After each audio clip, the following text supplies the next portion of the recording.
عقیدہ اور عمل میں فرق اچھی طرح سمجھیں۔ عقیدہ کا محل دل ہے، عمل کا محل ظاہر جسم اور بدن ہے۔ عقیدہ کا محل دل ہے جو جسم کے اندر ہے، اور عمل کا محل انسان کا ظاہری جسم ہے۔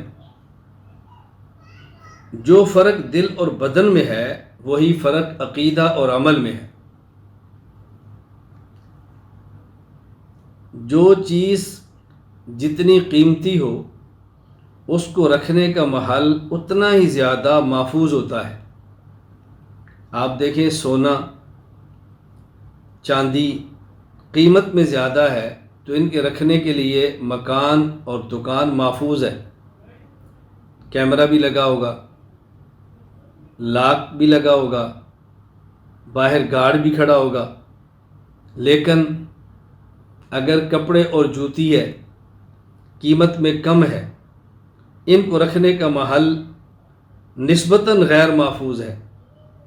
اور اگر سبزی، آلو، ٹماٹر، ان کے رکھنے کا محل اور زیادہ غیر محفوظ ہے، چونکہ قیمت کم ہے۔ تو جو چیز جتنی زیادہ قیمتی ہو اس کو رکھنے کا محل اتنا ہی زیادہ محفوظ ہوتا ہے۔ عقیدہ چونکہ قیمت میں زیادہ ہے، اس کے رکھنے کا محل دل ہے جو کہ محفوظ ہے، اور اعمال قیمت میں کم ہے تو ان کے رکھنے کا محل ظاہر بدن ہے جو کہ نسبتاً غیر محفوظ ہے۔ اسی طرح بات سمجھیں،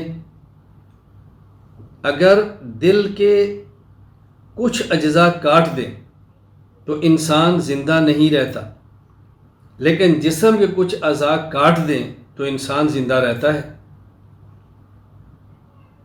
دل کے کچھ اجزاء کاٹ دیں تو انسان زندہ نہیں رہتا، اور اگر کچھ اجزاء جسم کے کاٹ دیں، ناک کٹ جائے انسان زندہ، ہاتھ کٹ جائے انسان زندہ، پاؤں کٹ جائے انسان زندہ۔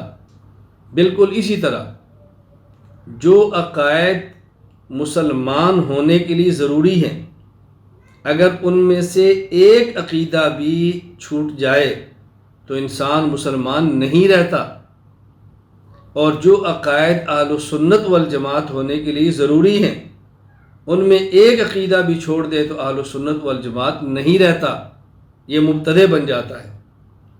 تو جس طرح دل کے اجزاء میں سے ایک جز بھی کاٹ دیں انسان زندہ نہیں رہتا، اور ظاہر جسم کے کئی اجزاء کاٹ دیں انسان تب بھی زندہ رہتا ہے۔ بالکل اسی طرح عقائد میں سے ایک عقیدہ بھی چھوٹ جائے تو انسان اسلام سے نکلتا ہے یا اہل سنت سے نکلتا ہے، لیکن اعمال میں سے کئی اعمال چھوٹ جائیں تو انسان تب بھی مسلمان رہتا ہے، مسلمان ہی رہتا ہے۔ کوئی نماز نہ پڑھے تب بھی مسلمان ہے، روزہ نہ رکھے تب بھی مسلمان ہے، کیونکہ یہ عمل تھا، فاسق ہوگا لیکن مسلمان ہوگا۔